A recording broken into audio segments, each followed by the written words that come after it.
சிம்ம ராசியை சேர்ந்த அன்புறவர்களுக்கு இந்த வாரத்தினுடைய ராசி பலனை பார்க்க போகிறோம்.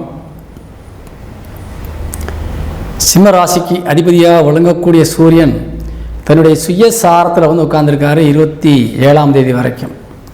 சுயசாரத்தில் எங்கே உட்கார்ந்துருக்காருன்னா 2ஆம் இடம் என்று சொல்லக்கூடிய வாக்குஸ்தானத்தில் உட்காந்துட்டார். 2ஆம் வீட்டில் புதன் ஆட்சி உச்சம் அடைந்திருக்கின்றார். அந்த புதனோடு சூரியன் இணைஞ்சிருக்கிறார். புதன் உங்களுக்கு லாபஸ்தான அதிபதியாகவும் 11ஆம் வீட்டு அதிபதியாகவும் வரக்கூடியவர். அப்படிப்பட்ட கிரகத்தோடு சூரியன் இணைஞ்சு உங்கள் ராசிக்கு 8ஆம் இடத்தை பார்க்கிறார். பொதுவாக 8ஆம் இடம் என்பது நம்மளுக்கு ஆயுள் ஸ்தானம். அதே மாதிரி சில விஷயங்களில் நமக்கு நெகட்டிவ் விஷயங்கள் நிறைய நடக்கக்கூடிய இடம். 60% நெகட்டிவ் நடக்கக்கூடிய இடம், 40% வந்து ரொம்ப ரொம்ப யோகம் நடக்கக்கூடிய இடம் 8ஆம் இடம். பணபரஸ்தானம் சொல்லுவோம்.